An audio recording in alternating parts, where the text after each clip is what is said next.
Kili, Good morning. will you kindly make the introductions? Yes, I was hoping that Samantha would take lead. Good morning, everybody. Thank you for joining us. My name is Kile Kanjo. I work for UNCDF Zambia. So today I'm actually joined by my two colleagues, one who's also coordinating and facilitating this workshop today. So we have Samantha Malambo, who is our policy consultant, and we have Mali Nkoma, who is our KM consultant, as well as also Brian Katimbo, who is our HCD data analyst, as well as DFS expert. So I thought I should just introduce everybody else so that we should keep with time. Thank you very much. Thank you, Kili. From the Bongo Hive team, we have, I believe, Lukonga is here. Lukonga, would you like to lead introductions? Yeah, I'm trying to figure out who else is on the call from Bongo Hive. But my name is Lukonga, and I'm co-founder and executive director of Bongo Hive. And I'm sure, Simonzo, you introduced yourself earlier. Thank you. We're also joined by Elizabeth Harford from the team. Thank you very much. All right. So to get the ball rolling, we have 2 hours to go through a beautiful document, a well written document. But then I think I would hand over to Sitali to proceed with the getting into the meat of the document. And as we call for comments on the documents, we will afford you the opportunity to introduce yourselves as you make comments, give feedback on the document. Thank you.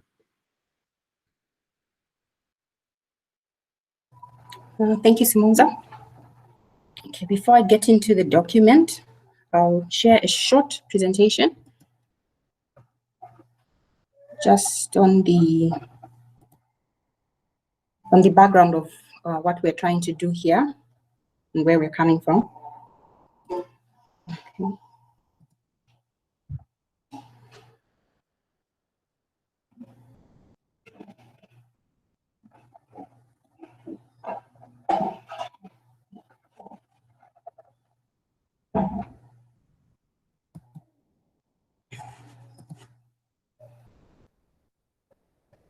Okay,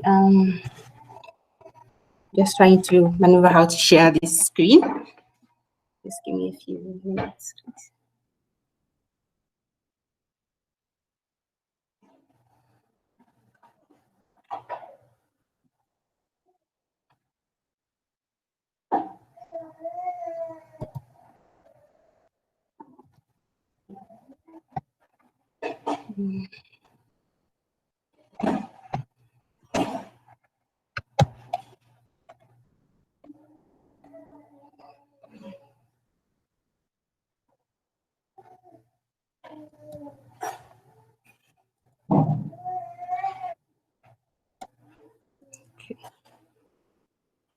Okay, can you see my screen?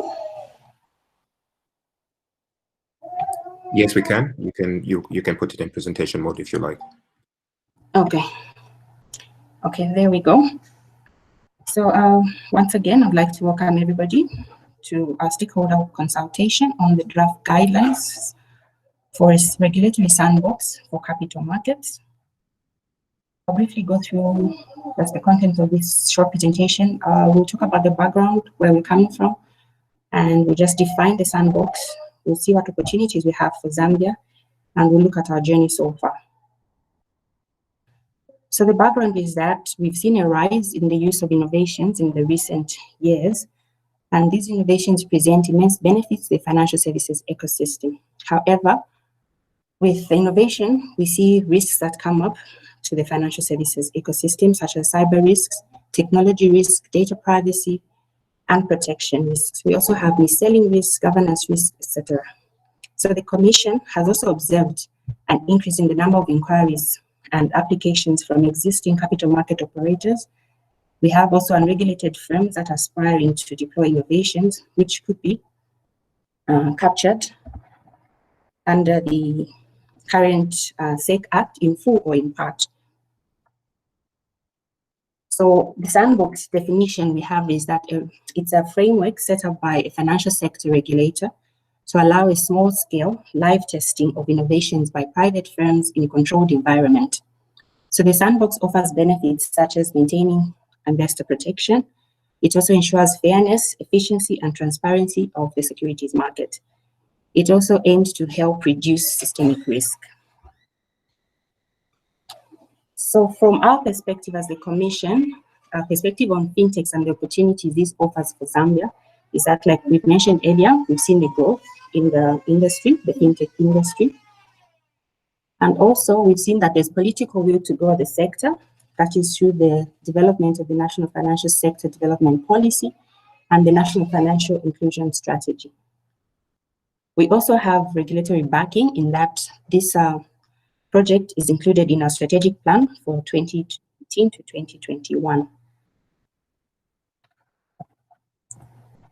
We also see the fintech as an enabler to help achieve Zambia its development, to help Zambia achieve its development goals and also the Vision 2030. Our journey so far has been that we started in 2016 with a stakeholder engagement on alternative finance. So in this engagement, what we had was a masterclass with the University of Cambridge Center for Alternative Finance. We also hosted an essay competition in that year. And then in 2017, we saw the launch of the National Financial Inclusion Strategy, of which we are a partner and contributing to that. And then also in 2018, we launched our strategic plan, like I mentioned earlier, and we deliberately included the development of a sandbox. And then in 2019, the concept paper for a sandbox was developed. This year, 2020, where we are, we formalized our partnership with the UNCDF. So in this partnership, we set up a working group to work on the development of the sandbox. So we drafted the framework, which is what we'll be looking at today, the draft framework. And then we've also had an initial stakeholder consultation, the last one being the one we held on the 23rd of July, which was last month. Okay.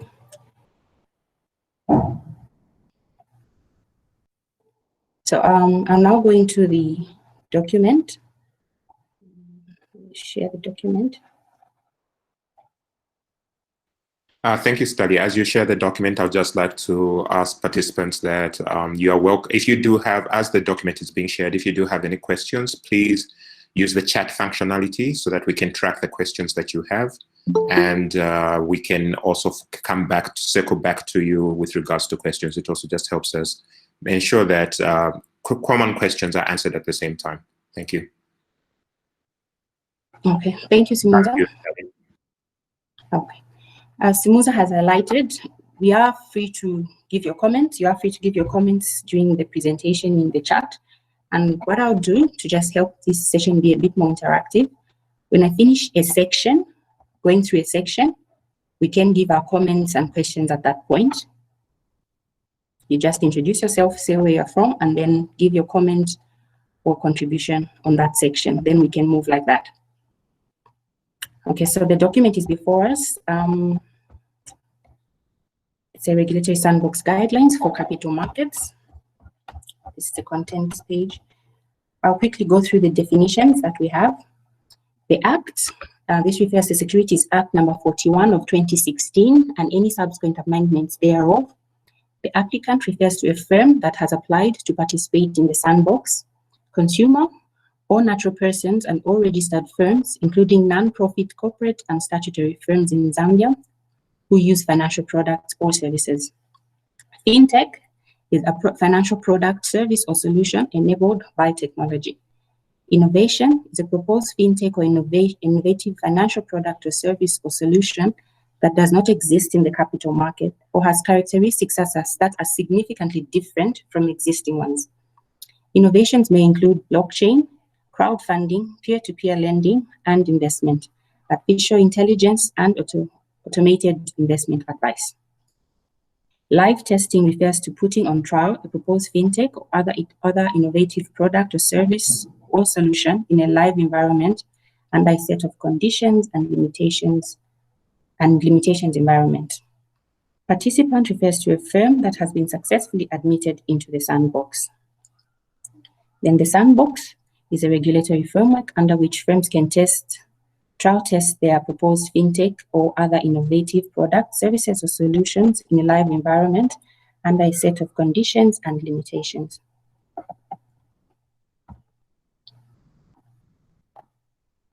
Okay, we're going to the introduction of the sandbox. So number one, in accordance with its mandate, to regulate and promote the development of the Zambian capital market as enshrined in the Securities Act, the Securities and Exchange Commission seeks to create a regulatory sandbox environment in which the testing of capital market innovations can be facilitated under a set of conditions and limitations designed to protect investors, but without strict adherence to all the regulatory obligations required for engaging in such activities. So given the rapid evolution of fintechs and financial sector regulators worldwide are scrutinizing the development of and application of fintech in financial markets to better understand the potential impact on consumers and market dynamics. So Zambia has observed over the years experienced advancements in fintech, which has to a great extent changed the financial services landscape. The introduction of fintech in the financial markets has necessitated a shift from traditional business models and paved way for innovation that add greater value to customers, enhance efficiency and risk management, as well as foster financial inclusion. The sandbox shall therefore be a controlled environment conducive for development and testing of innovations that are not adequately addressed by the existing regulatory framework. I don't know if you have any comments on the introduction. We can go straight into the rationale of the development of the sandbox. So the use of the innovations has grown significantly over the years. Innovations have presented immense benefits to the financial services ecosystem, that is, consumers, financial services providers, and market infrastructure, among others. However, it is evident that the innovations present risks to the financial services ecosystem, some of which may include cyber risk, technology risk, data privacy and protection risk, mis-selling risk, governance risks, etc. The Commission has observed a notable increase in inquiries and applications from existing capital market operators and unregulated firms aspiring to deploy innovations which would be captured under the Securities Act in full or in part. So pursuant to the Commission's market development mandate and also living up to its national duty as a co-implementer in the National Strategy for Financial Inclusion, the Commission is confident that the development of this regulatory sandbox framework will enhance innovations and facilitate increased participation in the development of customer-centric capital markets products and services that leverage on technology. So the Commission's strategic objective number 2 is to promote diversified and customer-centric products in order to attain deep and diverse capital markets. The aforementioned is aligned with objective number 9 of the NFIS, that is simplify products using customer-centric design. Suffice to note that the NFIS is aligned with the 7th National Development Plan and Vision 2030, which is for Zambia to become a prosperous middle-income country by 2030. So on the backdrop of the above, the Commission has continued to explore ways of embracing innovation in a way that can mitigate risks as well as promote participation in our capital markets by enabling frameworks, by addressing regulatory barriers.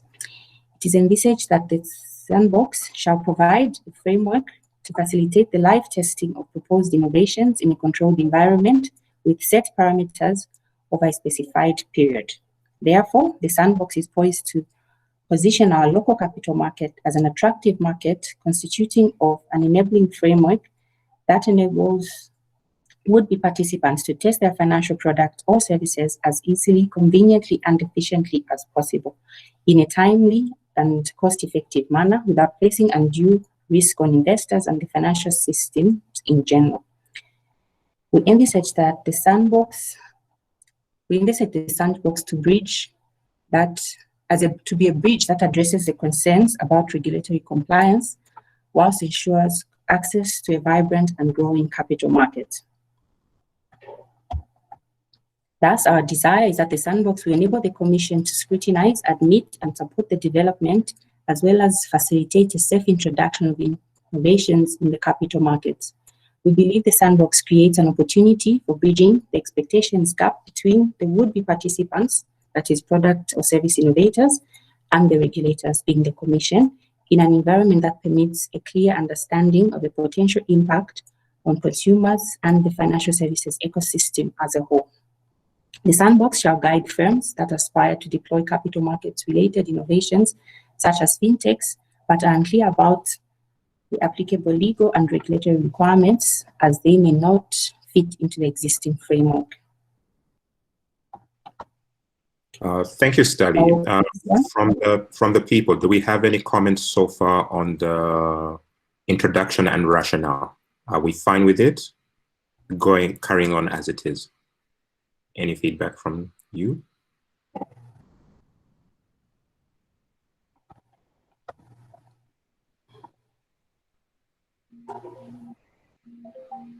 Great, thank you, Stali. Let's proceed with the principles. Okay, thank you. So the sandbox guiding principles shall be inclusiveness. The sandbox shall implore participants to provide innovations that promote financial inclusion in the context of universal access and usage, good quality and reliability, affordability, scalability, sustainability, and impact, among others.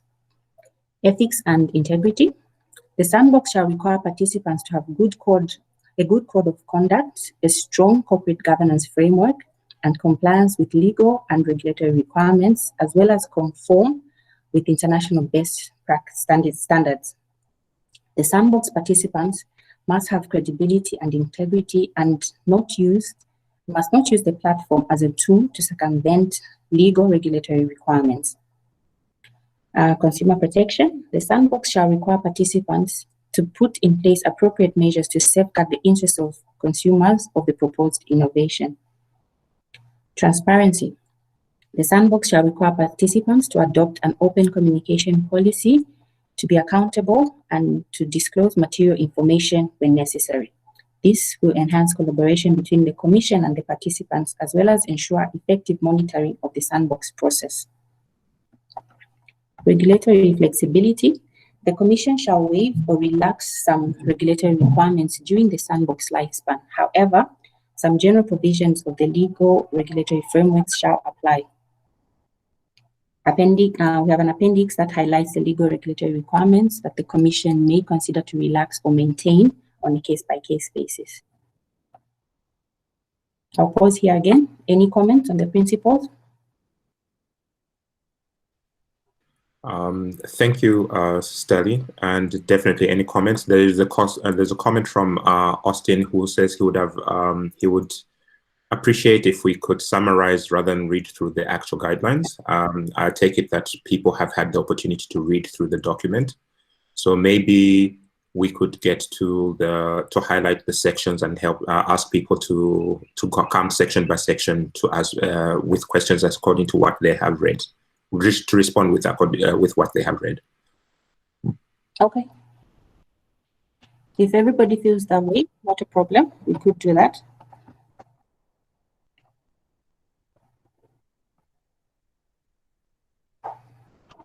Okay. We'll move to the target applicants and the eligibility criteria. So these are the target participants of the sandbox. We have duly licensed market operators. Sitali, we do have a question. The first question is from Elizabeth Howard. What tools will be used by the regulator to allow these fintechs to operate? Example, letters of no objection, etc. Which part of the Capital Markets Act is being used to create the sandbox?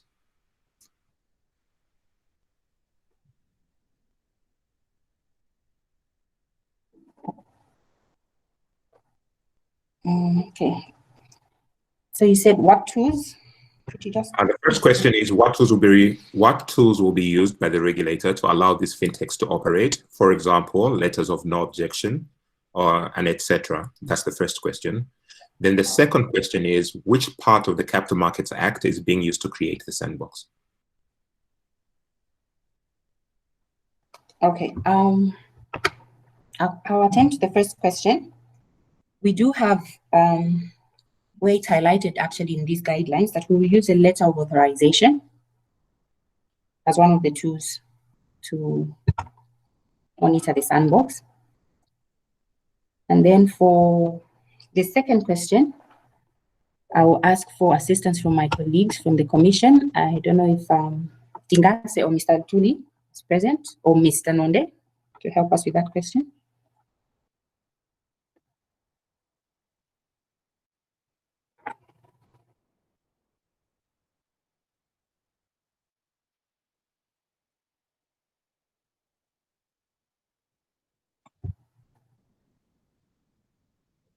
Good morning, Steli. Morning, everyone. If they aren't present, I could just read the legal review we got from your legal department, from the Commission's legal department. Yes, please.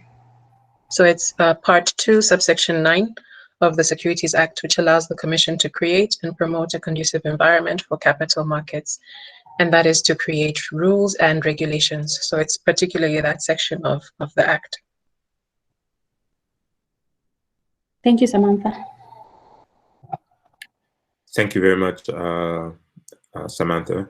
And I hope that answers Elizabeth's question. We may proceed towards target participants.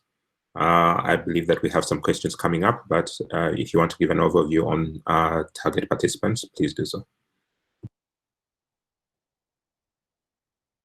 Okay, so like I was saying, the target participants will be licensed market operators and licensed firms, that the ones that are not regulators and intend to be licensed on successful trial of the testing, completion of the trial period. We are also allowing for foreign capital market operators who intend to introduce innovations to the Zambian capital markets, and any other firm that the Commission deems fit and proper and will be accepted to the sandbox. Thank you. We have a question from Chinedu Kogu with regards to target participants, and the question is, what about partnerships between licensed capital operators and fintechs? Is it a mandate that a fintech still, and that's one question, is what about partnerships between licensed capital operators and fintechs? The second question is it a mandate that a fintech still needs to be licensed if the above route is followed? Okay, thank you for that question. Yes, we will allow for partnerships between licensed operators and fintechs. That will be after the trial period. And then it's not mandatory for a fintech to be licensed.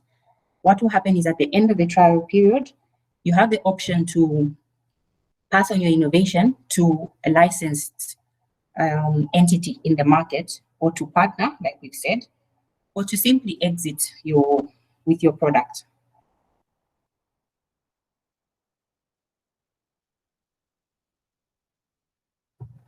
I hope that answers your question. Thank you. Thank you, Stali.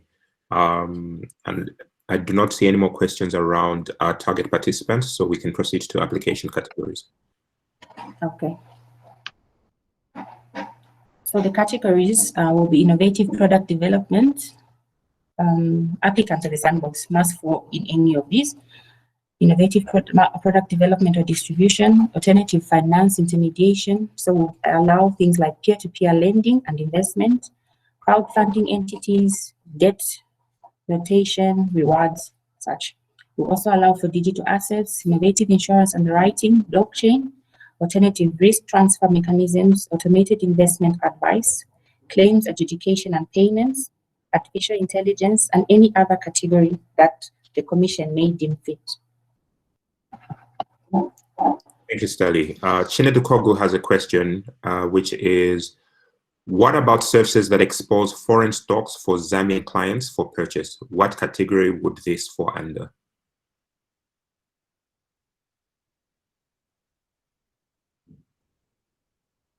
Foreign stocks that do what? Sorry. What about services that expose foreign stocks for Zambian clients for purchase? I would imagine this would be an application, and please correct me if I'm wrong, Chinedu.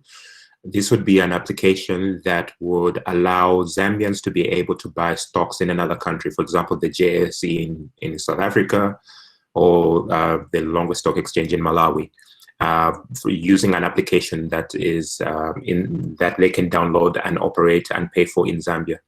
Would this fall under any categories that are listed under application categories?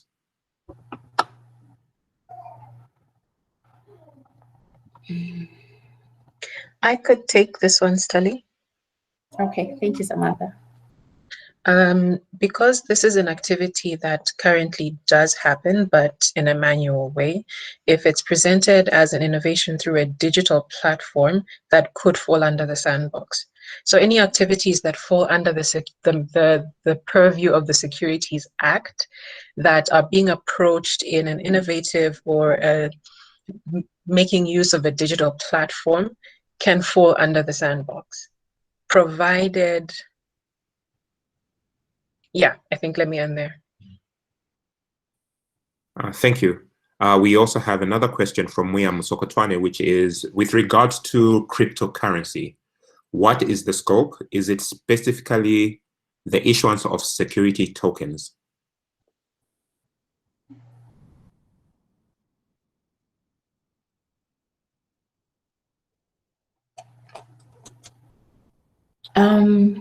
I think, yes, it is the provision of security tokens, I think, as well as the trading of the tokens. But that's something that we can clarify with the rest of the team.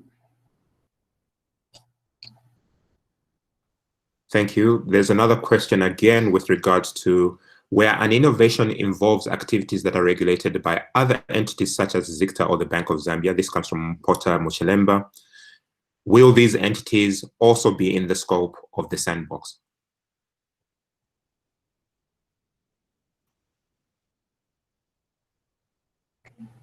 So as long as this innovation that has been talked about is falling into the category that we're mentioning, excuse me, in the gap that we're talking about in the Securities Act, as long as the SEC feels it does fall into that category, we will welcome it into the sandbox.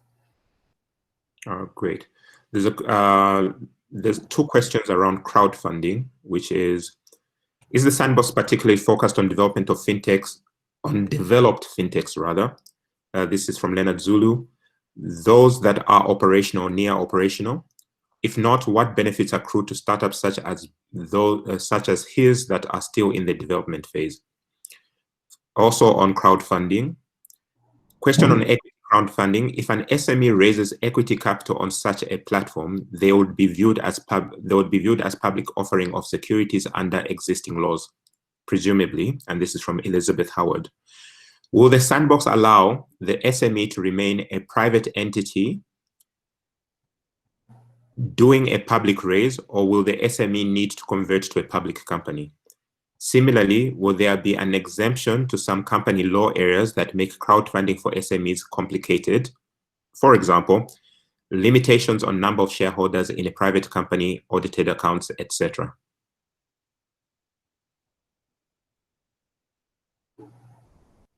Okay, Samantha, would you like to take the first question? Sure. Sorry, I was muted. On the first question was on whether it's focused purely on developed fintechs that are currently operational, correct? Yes. Yes, that's true. Yes, and the answer is yes, primarily because the fintech has to not necessarily focused solely on fintechs, but organizations that have products that are ready for testing in a sandbox environment. Because otherwise, if it's still in developmental phase, customers or investors can't really engage with it. So it has to be at a point where customers can engage with it and it can actually operate on a live market. Thank you, Samantha. Would you like me to repeat the second question, Stelly? Yes. All right. The question from Elizabeth Howard is, on equity crowdfunding, if an SME raises equity capital on such a platform, they would be viewed as a public offering of securities under existing laws, presumably. Will the Sandbox allow the SME to remain a private entity during a public raise, or would the SME need to convert to a public company? During the test period, which is 12 months, the SME will be allowed to remain private. But afterwards, because we are now getting to deal with investors out there, and if you so wish to carry on your product and if it is successful, you may need to convert. All right, thank you. Similarly, will there be any exemptions to some company law areas that make crowdfunding for SMEs complicated? For example, limitations on number of shareholders in a private company and audited accounts. The Commission will give waivers and exemptions during the test period on a case-by-case basis. All right, thank you. Yeah, and I think just adding to that, part of the rationale behind the Sandbox, as Sitali was going through it in the beginning, is to allow the Commission to kind of is to allow the policy reform process to follow a live testing process, so that even as policy might be reformed or exemptions are being thought about, they are relevant to whoever is in the Sandbox, hence the approach of a case-by-case basis. All right. Thank you for that clarity. And William Sokotwane asks, has the Securities Exchange Commission engaged major crypto exchanges or blockchain communities regarding its thinking on blockchain crypto?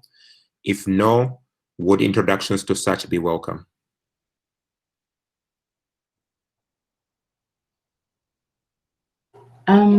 So at this point, I cannot mention or cannot confirm that whether we have engaged or not. I think we're still in the development stage, so we still need to discuss. But then for the cryptocurrencies, just to be clear, we will not be doing cryptocurrency as per se, just blockchain. Okay, thank you very much. Will we proceed to the next section? Sorry, let me just add something to this discussion, and I really appreciate it's becoming very interesting. The nature of fintechs is that sometimes they can move way ahead of what the Commission is already having under its ambit. But the Sandbox is welcoming every innovation and will be viewed as a case-by-case basis, as Sitali and Samantha have alluded to. Some of the aspects may not be something that the Commission is already looking at, but we are really interested and ready to hear what is out there and see how it can actually help deepen the capital markets. So sometimes we may look like we're lagging behind, but we are ready to embrace, as long as it is something that meets the capital markets desire for growth. Also, about public raising and so on, it is also, I would like to also to mention that it is, while we are going to embrace the fintechs, some of the capital markets principles and structures will have to really be looked at as to what purpose they serve. So public interest may just have to mean that a private company eventually has to be handheld in a way that it becomes a public company, because those are some of the tenets of the capital markets that border on governance, and it cannot be diluted to a very large extent.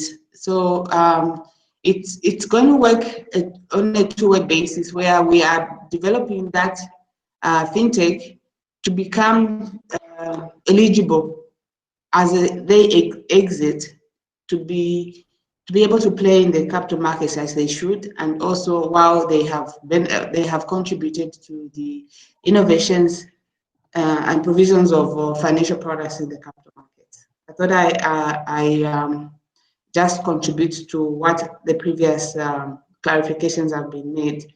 it is very important that the capital markets still maintain some of its tenets of corporate governance due to the public interest aspects that we represent in the market.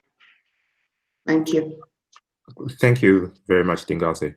Mara and Antonio, I have taken note of your comments and we'll bring them in as we get into the next session, which I think fits what your comments are going to be. Stali, would you kindly move to the next session? Okay, this is the eligibility criteria.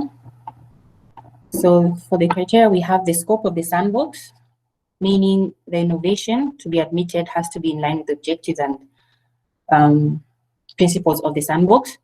It must be impactful innovation, meaning it must deepen the capital markets. It must offer customer benefits. It must offer customer protection and risk management. And also, for you to be eligible, you must have a test plan. I will read the test plan part.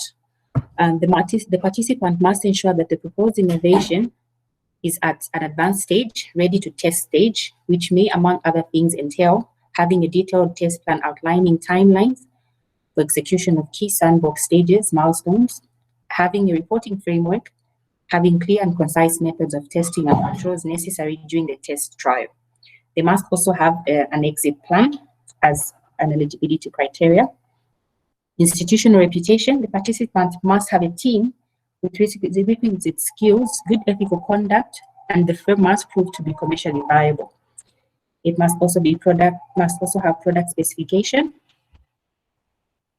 and resourcing, so adequate resourcing, operational resourcing, that is human and financial, among others. Data privacy and protection. The application fee, as a participant, you must meet this fee. So the applicant must be shall be required to pay a non-refundable application fee as prescribed. For participants that successfully deploy the innovation, the application fee shall act as an advance payment towards any incumbent costs related to obtaining a full license with the Commission. Where the Commission considers it appropriate in the exceptional circumstances of a particular case, the Commission may, in its discretion, waive payment of all or part of the fees which would otherwise be payable under this clause. Thank you, Stali. Mara's question was, what would determine the trial period and how long this period will take? A follow-up question by Sid, a following question by Sid Morphia is there a limit on how many organizations will be in the sandbox at one time?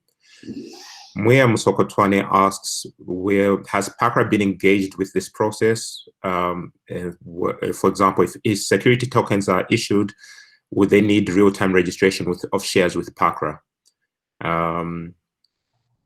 Let's start with those three. Okay, I'll take the first one. Maybe Samantha can come in and Dingase with the others. So the test period is 12 months. So after which the SEC can extend this period for another 12 months.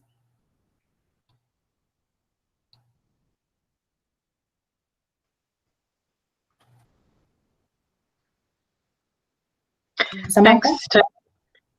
Sure. I think as to whether there's a limit to how many organizations will be in the sandbox, that it remains to be determined. The Commission hasn't necessarily made a decision on that as yet, because I think it will depend also on the response from the market. If the sandbox is launched and you have only 3 applicants, that would have a different decision than having the sandbox launch and having 20 applicants. So that really remains to be determined depending on the response of the market. Then on PACRA engagement, the initial stakeholder consultation that Sitali mentioned in the beginning, PACRA was part of that process, and they were very open to being engaged. I can't say that engagement is kind of still in its initial phases, because this part has to get going first, or the sandbox itself has to get going first in order to define what that partnership might look like. But in terms of openness and willingness, PACRA is very open and willing for that level of engagement. On the structures in place to enable policy reform processes to follow, Sorry, let me just read this question. Okay, sure. Elizabeth Howard asks, are there structures in place to enable policy reform process to follow? For example, a law review panel. This is often a problem in other jurisdictions where there is no clear path to reform after the live testing period. And the fintech stays in a regulatory limbo with exemptions regularly renewed rather than policies, reforms, and regulatory framework being developed. Okay, yeah, thanks for that. Yeah, that's a really, really great point, and thanks for sharing it. I think the working group takes that into mind, and we'll definitely have that top of mind going forward. I think what you raise about fintechs remaining in limbo is a very legitimate concern. And it really remains to be determined how that, depending on how the testing process goes, what decisions are made prior to exit, and what kind of legal policy reform is needed at that point. But yeah, definitely thank you for that, and the point is taken. Great. Still on eligibility, Chianika Nakasamu asks, product specifications, which is clause H or part H in the eligibility criteria. Please clarify further on the sentence. The sandbox shall not admit innovations that have features such as cryptocurrency, but except new technologies such as blockchain. Does this mean cryptocurrency innovations are not considered by this sandbox?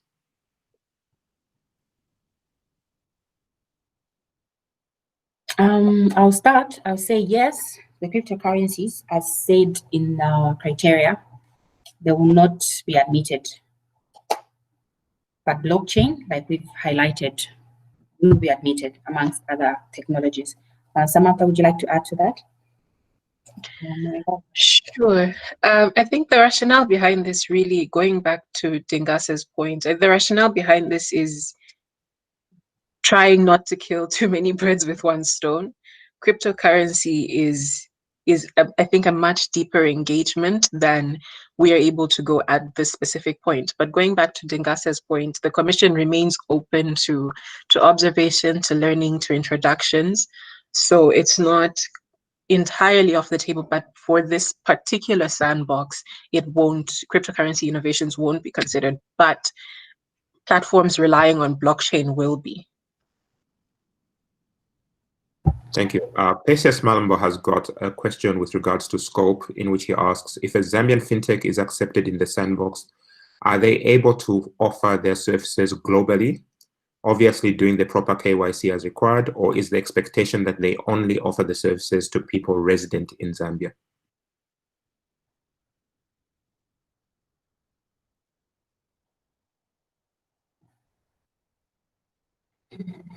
Okay, I'll answer that in part.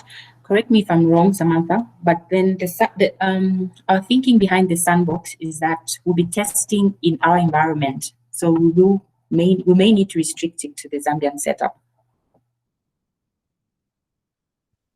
Yeah, definitely. I mean, SEC operates in Zambia and has jurisdiction only within Zambia. Unfortunately, right now, there isn't anything like a regional sandbox that cuts across jurisdictions, but because that's primarily a jurisdictional issue. Great, thank you. There are some questions, but I'll follow up when we get through the next sections. Thank you, Stelly. Okay. So the next session will be I'll highlight the stages and requirements of the sandbox. Stage 1 is the application and preliminary assessment stage. So in this stage, we talk about the application process. So firms will access the application forms on a website that will be set up specifically for the sandbox, which is highlighted there in the document. And then also you can also submit online copies of through an online portal of the applications through the email given there. And then a successful submission notification will be immediately received by the applicant once the application has been successfully lodged in. The Commission shall undertake a preliminary assessment of submitted applications against the sandbox criteria and scoring matrix.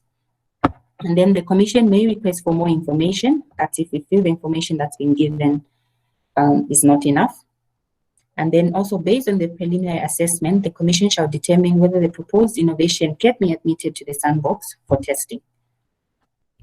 The Commission shall inform the participants within 30 days of your successful lodgement of the application. And the successful applicants may be granted a letter of authorization. I think I did mention this. There was a question around what kind of tools will use. So you'll be granted a letter of authorization that aids the applicant with business and resource planning for the subsequent stages. So this LOA acts as a temporary restricted license to participate in the capital markets in accordance with these guidelines and is valid for the duration of the sandbox testing, which is 12 months or extended for another 12 months. The LOA shall constitute the following information: a confirmation that the innovator has been accepted to the sandbox to carry out this test, an indication that of the date of the issuance and the expiry of this temporary license. It will also give a brief description of the innovation being tested and the list of agreed on customer safeguards. It will also outline the content and frequency of the reports to be submitted to the Commission. It will also give an explanation that the Commission reserves the right to suspend the test and withdraw the letter of authorization with a public notice or take enforcement action if it becomes aware of any deviation from the agreed measures. The Commission shall inform an unsuccessful applicant in writing, detailing reasons for denying the application. This is so as to, let's say, let the applicant improve on his resubmission in the future. The Commission may delay or defer acceptance of any participant for any reason, including other things, limitations on its current or anticipated supervisory capacity, the anticipated burden of planning and supervising the sandbox test, or any other reason that may affect the quality, effectiveness, and impact of the proposed regulatory sandbox. I think this point actually talks to what I think there was a question on the number of people we can admit, the number of firms to be admitted to the firm, and to the sandbox. Samantha did answer that in that we, as a Commission, will take cases that we have based on the capacity that we have at the moment. So in the case where eligibility applications are received that are beyond the Commission's capacity, the Commission may defer the acceptance for a certain number of eligible participants to a future date.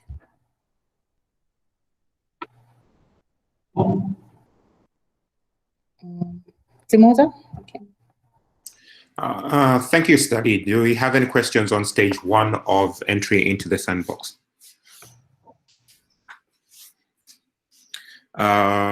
I do have some questions though around that seem to go around data protection.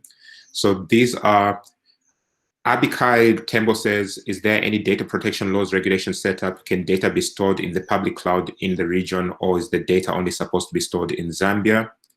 His follow-up question is, where an innovation looks at local stocks and investment in financial instruments, has Lusaka Stock Exchange been consulted in integrations with the sandbox?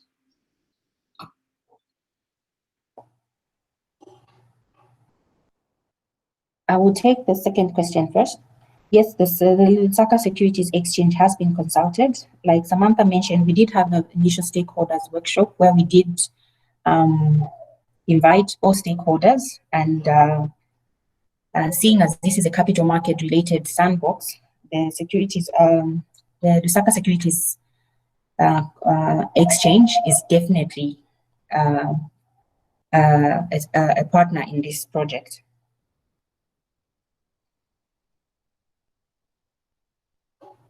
If I may follow up on that, Study, I think the question might also open up the question, is it, although the Lusaka Stock Exchange definitely has been party to the formation of this sandbox, has been part of the conversation, if a fintech wants to integrate with the Lusaka Stock Exchange, do they integrate through the sandbox, or is this a conversation they would directly have to have with the Lusaka Stock Exchange? If this fintech is already has been approved and appointed to operate in the sandbox, it would have to do so through the exchange. to the Commission, sorry. All right, thank you for that clarification. Maybe I can add on to that. Yes, One of our roles, sorry, Smooth, I just wanted to clarify that question, that response. So one of our roles as a Commission during this Sandbox journey will be to handhold the applicant, or rather the innovation. So one of the processes will be to intermediate with entities like the exchange. Thank you. Thank you very much. Nelly Mambwe Mofia asks, other than application forms, what other expenses is the participant likely to incur? And the Sandbox is set to enable participants to test their product without strict regulation, specifically which regulatory obligations are being relaxed.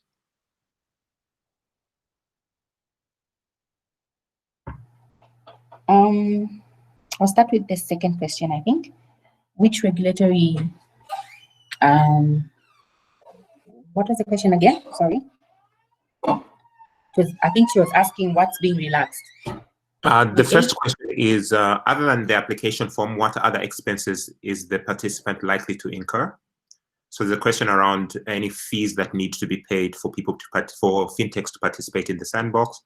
The second one is the one which then is to enable participants to test their product without strict regulation, specifically which regulatory obligations are being relaxed.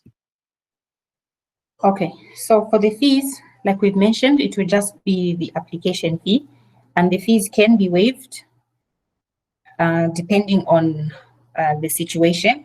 Like we've mentioned, we will deal with the applications on a case-by-case basis. That will also be the same for the regulation in terms of waiving. It will depend on the type of innovation that is coming to market.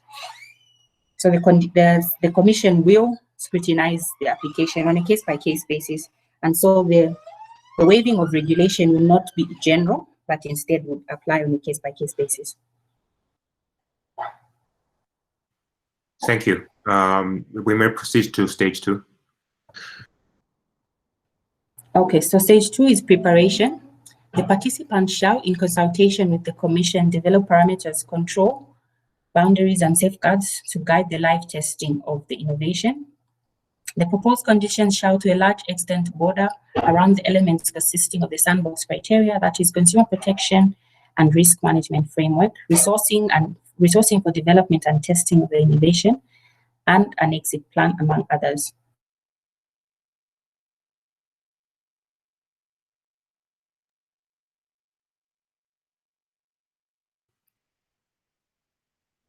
Great. Do we have any questions on stage 2?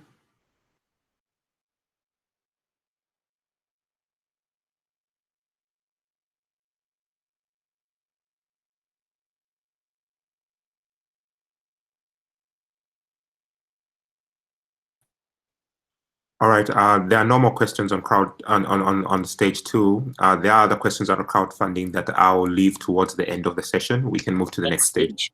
Yes.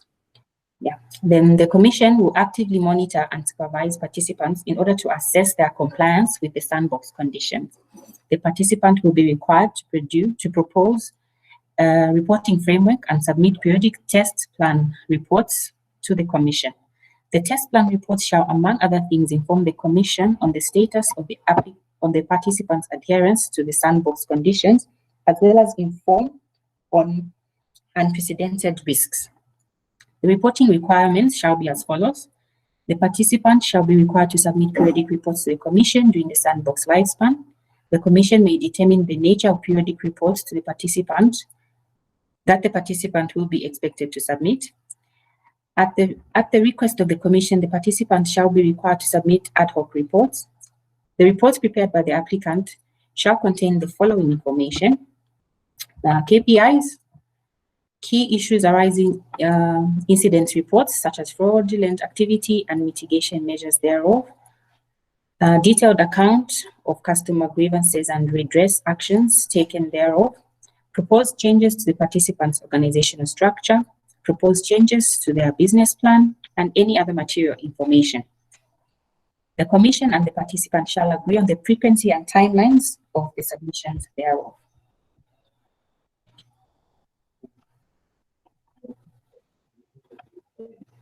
That's stage 2. Any questions around that? Great. Do we have any questions on stage 2? None yet, so I think we can move on to stage 3. Okay, so stage 3 is the testing stage. Here, the participant is permitted to test a proposed innovation in a live environment as per agreed sets out parameters, control boundaries, and safeguards. The testing period will be 12 months. We spoke to this already. And the Commission may, under special circumstances, grant an extension for another testing period, which is another 12 months. So the maximum period for testing will be 12 months. The participant shall be required to undertake comprehensive consumer awareness concerning their proposed innovation and to notify potential clients that the proposed innovation is undergoing testing in the sandbox and shall highlight associated risks of using the proposed innovation thereof.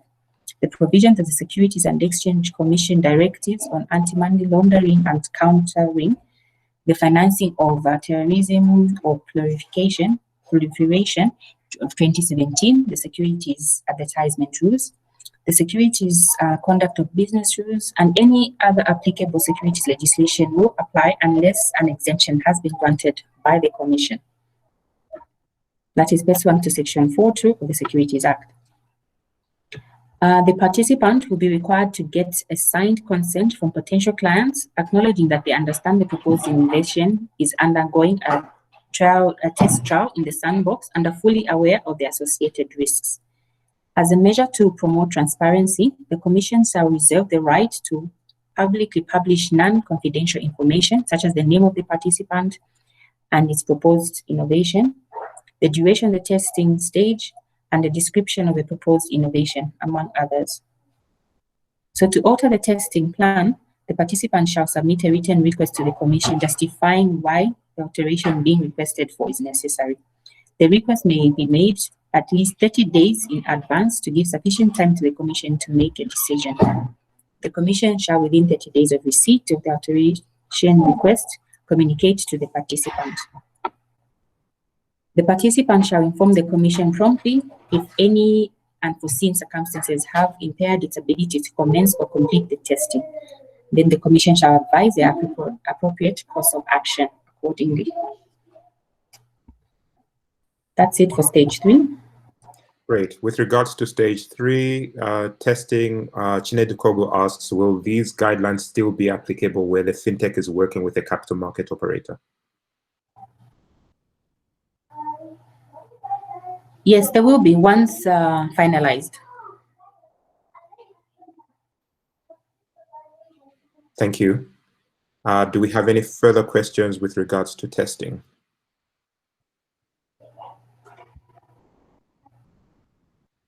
We have none. We can move on to exit. Okay. Exit. At the end of the testing, participants may make any of the following decisions: to terminate the innovation, to auction the innovation to other regulated firms by the Commission, to partner with existing regulated firms, and to commercially deploy the innovation directly to consumers. The Commission will analyze the condition report submitted by the participants at the exit stage and will determine the future course of action with respect to the following. Facilitate the deployment of the innovation in a compliant manner to a larger market in case of success or amicable wind-up of its proceedings in case of failure, as the case may be. Formulation of the regulatory framework for promotion of the innovation or amendment of the existing regulatory framework for facilitating the innovation. Prohibit completely or defer the deployment of the innovation to a wider capital market, if the Commission is not satisfied with the results of the testing, or if the innovation has significantly diverged from its original objectives and has perceived negative consequences to the consumer or the market. That's it for stage 4. If we don't, I don't have any questions with regards to exit yet. I am getting questions on crowdfunding, and I would like to bring them back once we get back into the conversation of what is eligible or what the practicalities are. So I have noticed your questions, Bob Lishkon, Datoya, and Elizabeth Howard. Let's go to stage 5. Okay, so stage 5 is the commercial deployment stage.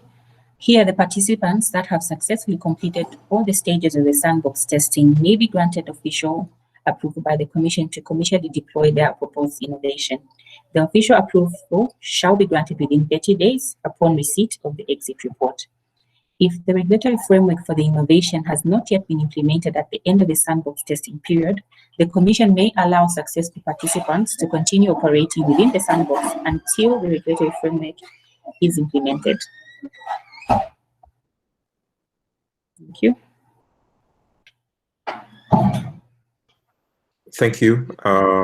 Nothing on exit. Let's proceed to revocation from the sandbox. Okay, so revocation may result where a participant fails to proceed with the testing stage within the agreed time, or fails to address the identified weaknesses of the testing stage with a specified duration as guided within a specified duration as guided by the Commission, or fails to implement adequate consumer protection and risk management measures, or submits false, misleading, or inaccurate information, or failing to disclose material information concerning the innovation, or engages in criminal or unlawful activity, or is undergoing or facing imminent liquidation, or breaches data security and confidential requirements, or generally fails to meet any conditions of the sandbox.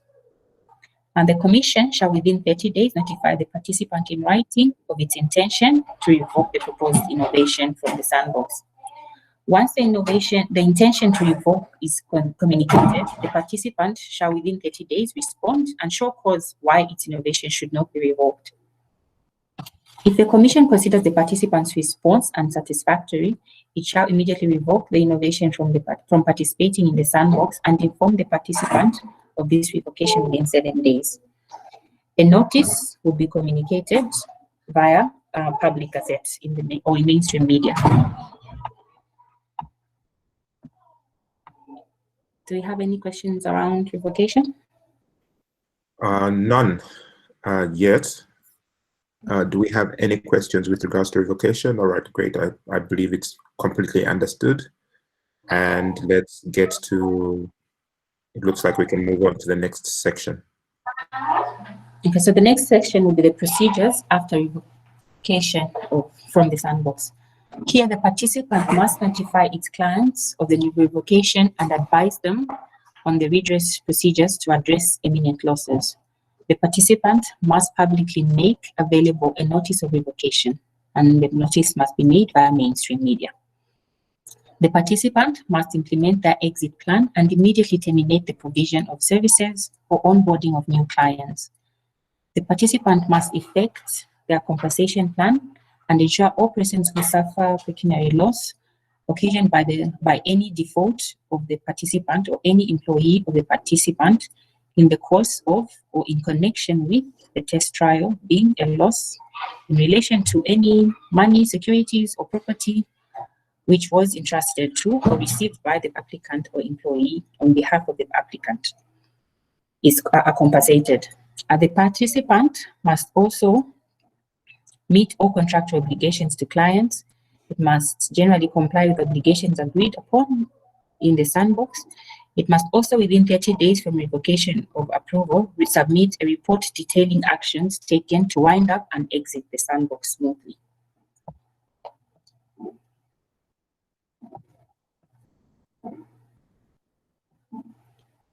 Thank you.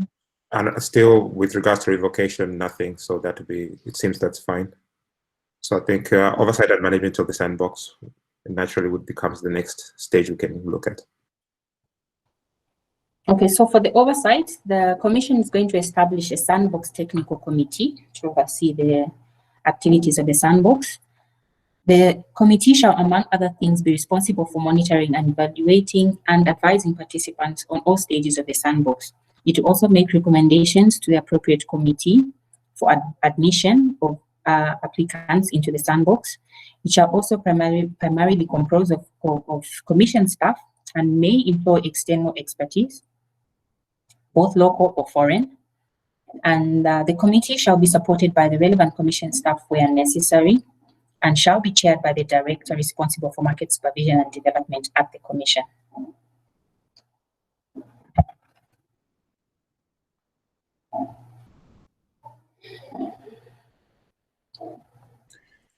We seem fine, and yeah, I think you can highlight the what is included in the appendixes for us, and then we can proceed to general questions, I think, from those attending.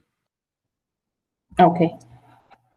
So this is the application form for the Sandbox. Like we mentioned, we'll put it up on a portal, which is on the Sandbox website. It can also be emailed to the Sandbox email address that was given earlier. The details in this application form, one would have to indicate the name of the participant, that is the firm, the type of firm, is it a sole proprietor, is it a limited liability company, such details. Also describe the nature and scale of your business. State if the firm is currently registered or licensed or supervised by the Securities and Exchange Commission. You'd have to give a physical address, postal address, as well as a working email and website. A phone number, contact number, also company registration number and a TPIN number. Details of the owners of the company, that is shareholders and directors, would also have to be given. Also the details of key personnel, depending on the structure of the company. Also details of the personnel contacts details will also have to be given, sorry. And then we also have a section highlighting details of partner firms linked to the proposed innovation. So for example, if you've got partnerships outside or within Zambia, maybe a sister company, you'd have to provide that information there. So details of the proposed innovation would have, meaning here you need to describe the innovation, explain how the innovation meets the Sandbox principles and criteria, and also describe the key timelines for the development and deployment of the proposed innovation.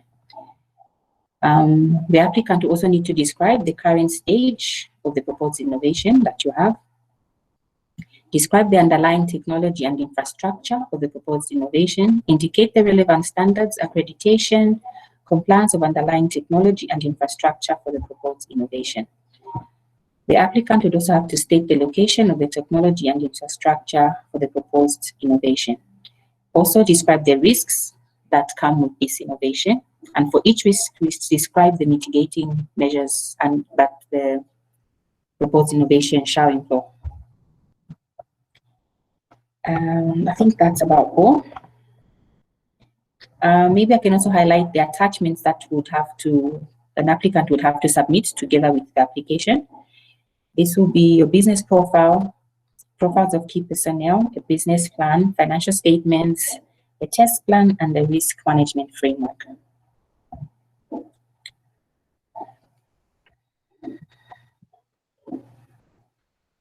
Appendix 2. Here, these are regulatory flexibilities. The Commission may, on a case-by-case basis, consider flexibility on the legal and regulatory requirements listed in the table below. So in this table, some of the legal requirements that can be flexed to be securities conduct of business rules, the securities advertisement rules, the securities accounting and financial requirements rules, securities licensing fees and levies, guidelines on minimum fit and proper requirements of competence and capability, directives on anti-money laundering and countering of financing of terrorism or proliferation, minimum complaints handling procedures for the capital markets licensees, capital requirements, that's a minimum paid up capital, corporate governance, that is your board composition, and also management experience. Thank you. Thank you, Sally. We do have a few more comments and questions before Samantha comes in with scoring criteria for entry into the Sandbox. From Antonio Sainz, I hope I have pronounced that correctly. Please forgive me if I haven't. A sandbox is always a great idea, but we must not forget the ultimate goal, which is to create innovation in financial inclusion. This is a comment. Most of the sandboxes end up being a test area for current players to readapt their financial products or services. The whole administrative and bureaucratic system of access and work within the sandbox is largely to blame for this. From my humble point of view, we have to make the rules more flexible, especially for fintech companies that can bring innovation. It would be good to learn about which regulations can be made flexible, but thank you for the comment, Antonio. With regards to questions, we did have some questions in the area of crowdfunding, again from Elizabeth Howard. First question is there an existing agreement with the central bank or other banking authorities that the Securities Exchange Commission will oversee debt and debt-like crowdfunding?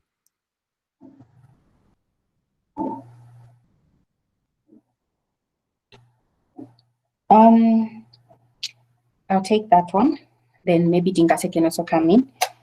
So there's no specific agreement specific to crowdfunding, like mentioned, but we do have MOUs in place with the central bank as well as other financial institutions. So depending on the situation and on a case-by-case basis, it's something that we can review. All right. Second question is, in the case where a crowdfunding platform is offering a product that doesn't strictly meet the definition of a security, example, agri-crowdfunding, livestock crowdfunding, can the SEC still admit it to the sandbox?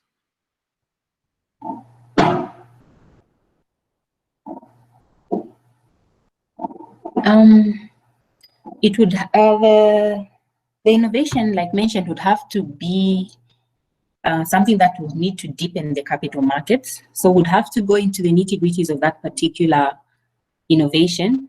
If it's an agriculture one, like mentioned, or is it livestock, would have to see how it actually affects the capital market, how it relates to capital markets.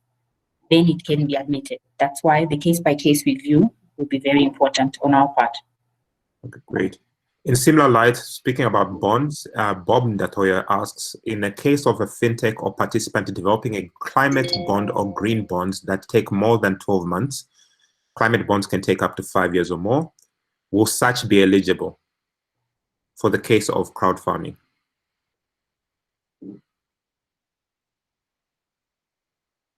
The fact that it's a green bond would definitely be eligible, because right now the Commission is looking into green bond guidelines. So we'd have to treat that one in a special way, because we'd have to then see whether it's only in the space of this sandbox, or we can actually move it onto a green bonds section. All right, thank you. Muchu Kaingo would like to know, who will appoint the technical committee? And in addition to Muchu's question, Bob would like to know, are participants welcome to the technical committee in view of the participant, if in view the participant has done research about the innovation?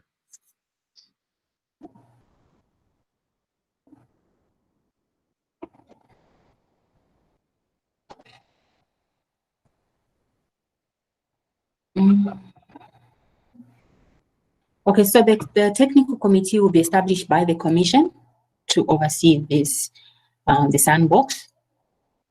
And depending on the case, we will employ external expertise. So we will find that depending on what kind of application we're dealing with, we may seek local or foreign expertise for experts that are, for people that are experts in the different fields. All right. Shenedu Kogu has got a comment, which is, would it not be more prudent to align work in the sandbox with established capital market operators? This would help to better align with the rules. I don't know if that's clear enough for response. It is clear, but we'll take it as a comment and the working group will discuss it further. All right. Then Emmanuel Molenga asks, can startups apply? If so, can you explain on the application form how they can apply? I believe this is the response with regards to startups can apply, businesses can apply online, and they can I would at least have a product that is ready to be deployed into the market. Am I correct, Stali?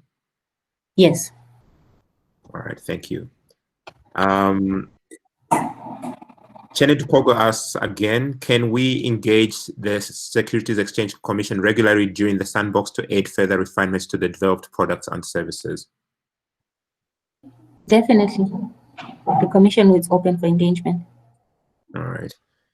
Can he also asks, can we also develop multiple products within the sandbox?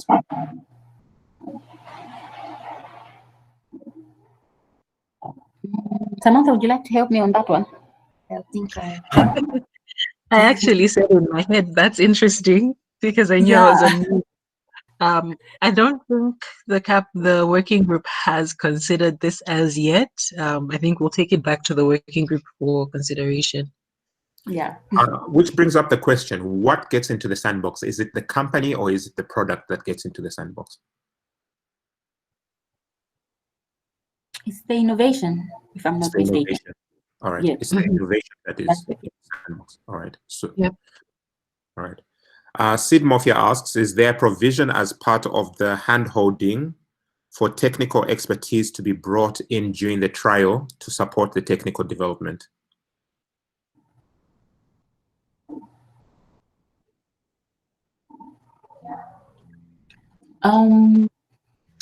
Yes and no. Okay, yes, in the sense that the technical committee that will be set up will employ external expertise depending on the case that we are dealing with. So if it's something that is outside the scope of, let's say, SEC staff, we will definitely employ external expertise to help on the particular innovation. And definitely there's a hand-holding process throughout the sandbox. All right. Mara has asked questions about who is eligible to be part of the technical committee, and she has also asked a question around how crowd funds are to be treated. With regards to the crowd funds, I believe that the consistent answer has been that it will be treated case by case. But definitely, who is eligible to be part of the technical committee?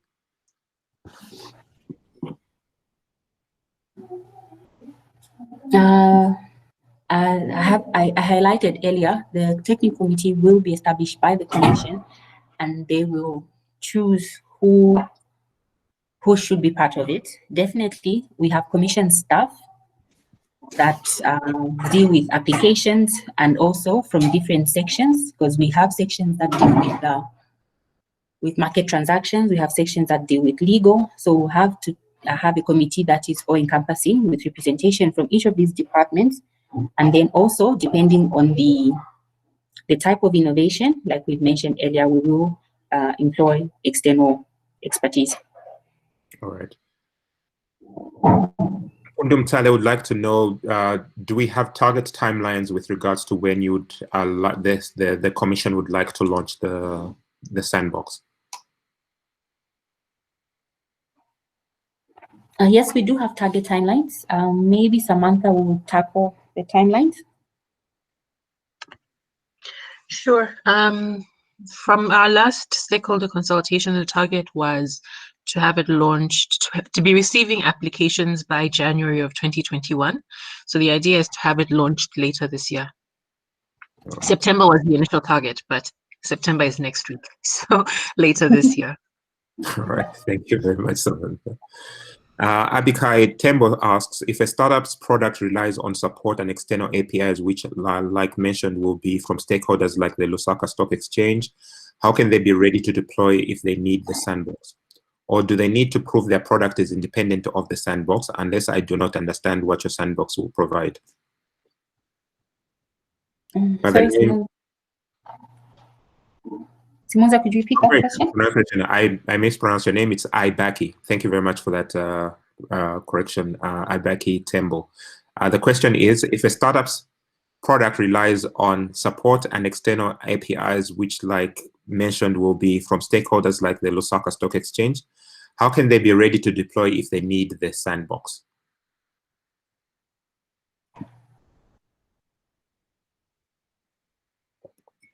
Okay. The question is a bit technical, so what we'll do, we'll go back to our working group and we can see how we tackle it, especially with our partners, the Lusaka Securities Exchange. All right. Yeah, and I think I'll just add that if there are existing partnerships or linkages that need to be made in order for the product to be deployed in the sandbox, if at application stage those partnerships haven't yet been done, the applicant should include that in their application, in their testing plan. That should all be detailed out so that the Commission can know how to support. Because I think a large part of the sandbox, as Sitali mentioned, is that support that the Commission can offer on a case-by-case basis. So if these partnerships are needed for the product to be deployed but haven't yet been structured because either you're a startup and can't bring a player like Lucid to the table, or for whatever reasons, you need the support of the Commission, all those things should be detailed, and then the Commission has the ability to review that on a case-by-case basis. Thank you. Samantha, would you like to provide details into scoring for entry into the sandbox? Sure. I'll try to make this quick. Let me just share my screen. All right. So the applicants for the sandbox will be scored according to 4 indicators: how innovative the product is, how much consumer benefit it provides, the 5 safeguards and risk management, the sandbox testing plan, as well as the exit plan. And these will all be scored on a matrix from 1 to 4, depending on how strong the participant scores on each of these. So a 1 on innovation is a product is a reworking of an existing approach, but there's limited or no comparison to other approaches to show how they're innovative. And a 4 is it's a clear reworking of activities that are currently happening on the capital markets, and there is some comparison, and it shows clearly how it deviates from current approaches. With consumer benefit, a low score would not show how consumers will benefit from the product or innovation, and a high score will show the breadth, the depth of public benefit beyond benefit to the organization itself. And it will go further to qualitatively or quantitatively and quantitatively show the evidence of the consumer benefit to be realized. Then with regards to safeguards, a low score will result from not having sufficiently mitigated any risks, even if you have raised what those risks are. And a high score will show what risks come from the innovation, as well as the control mechanisms that you're putting in place to mitigate those risks. For the sandbox, for the sandbox testing plan, a low score will come from the innovation or activity not necessarily falling within the scope of the sandbox. So this comes from understanding the guidelines and what falls within the scope. And a high score will come from relating the product to the scope of the sandbox, showing clear timescales and resources that will be put in to make the innovation actually operatable within the sandbox. Then with regards to an exit plan, this has been included in the scoring matrix, primarily because participants need to be aware that a sandbox is a controlled environment. It's a fixed time period. It's only 12 months. An organization cannot be in the sandbox permanently or perpetually.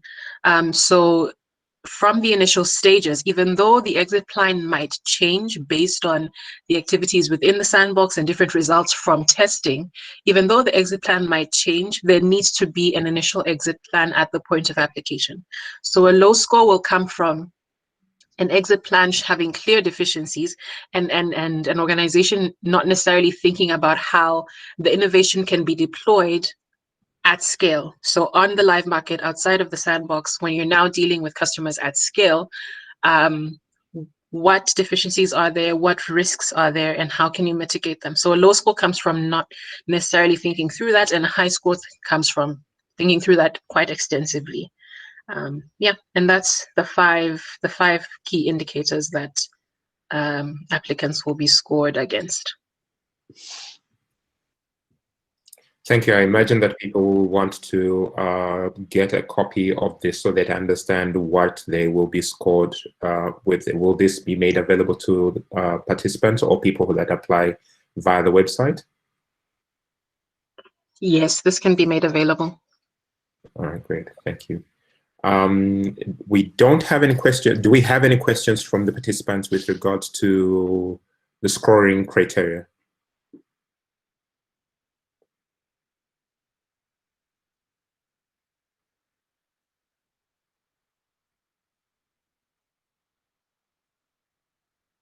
All right, I would assume people are happy with it. So Chinedu Kogo asks a question: are we having periodic stakeholder meetings like this during the sandbox to discuss challenges encountered?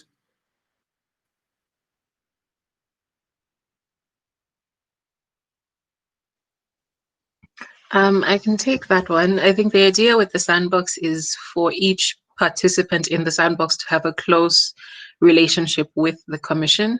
So rather than a group-wide stakeholder consultation of this nature, during the sandbox, each participant will have close consultations with the commission itself. I think perhaps after the sandbox, there might be some learnings and things that the commission might like to share. So maybe at that stage, but for the purposes of the sandbox, it will be a more one-on-one contact kind of consultation. All right. I don't know if these fall under the Securities Exchange Commission, but Baki asks the question: is remittances and payments included as part of the innovations that can be permitted under this sandbox? If so, like earlier alluded, how will they cater for people who are not based in Zambia to be part of the testing?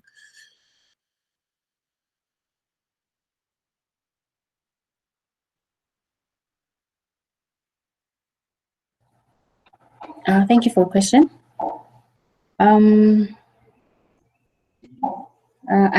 We have taken note of that question. Maybe we can go back to the working group unless Samantha has something to add to it, but it's something that we will discuss in the working group.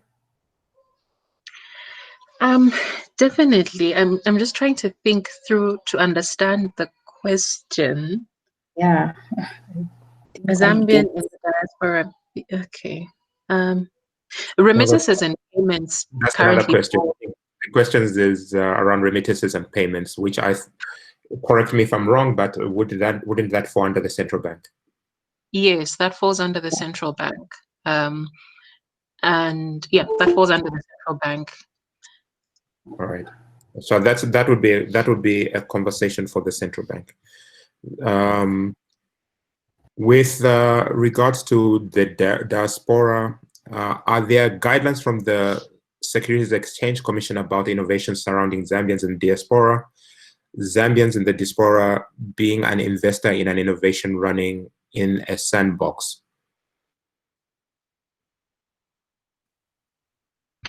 Maybe this question just needs a bit more detail. Running in a sandbox outside of Zambia?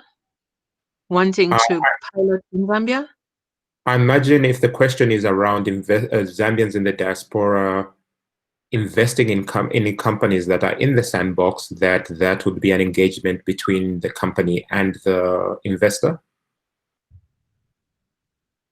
Or would it be that, or would it be a product that is for the diaspora, but then that wouldn't be regulated if it's placed outside the country? So I imagine that it's a product which is in Zambia, and that is the diaspora investing in it. But my initial take on it would be that that would be an engagement between the company and the investor.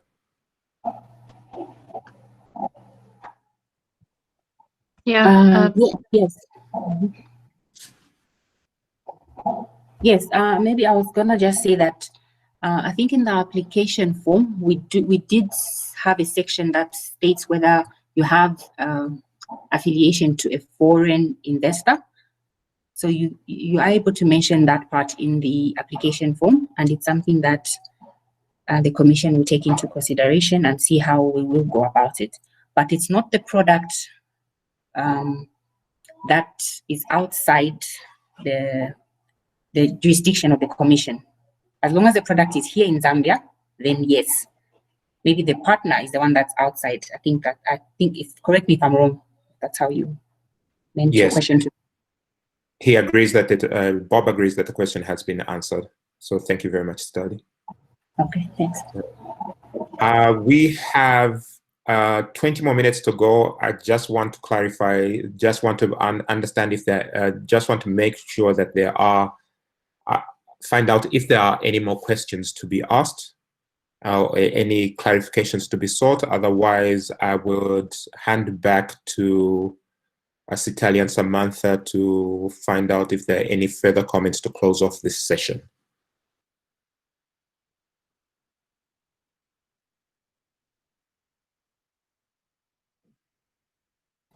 Okay, I'll start.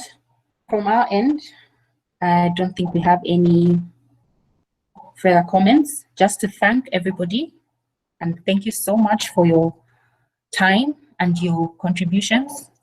We have taken note of every single comment, every single question, and we'll go back to our team as a working group, as a SEC team, to see how best we can improve the guidelines. So as we see how best we can then serve you out there. Thank you so much. Thank you, Study. Samantha?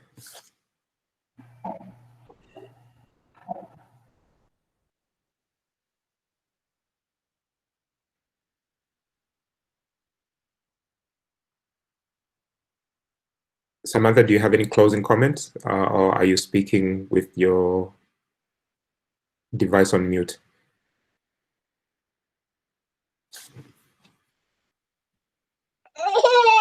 Sorry, I have a working from home emergency, but thank you so much. Fine. We understand. Yeah, thank you so much to everyone for the time. And we really look forward to launching this, and your feedback has been very useful. Yeah. Thank you very, very much. And so thank you to everybody who's participated in this session. Your feedback and your questions have been definitely helped the Securities Exchange Commission and the UNCDF to gather thoughts around what they should consider before deploying the Sandbox in the next couple of months. Looking forward to applications coming through in the next couple, definitely in 2021, and we are excited that we are beginning to get a framework in Zambia that will allow fintechs to get into the market with a closer relationship with the regulator, assisting you to then kick the tires, make sure that the deployment of your product or service actually works. From Bongo Hive's end, we definitely believe that we work with great minds building viable solutions that change the world.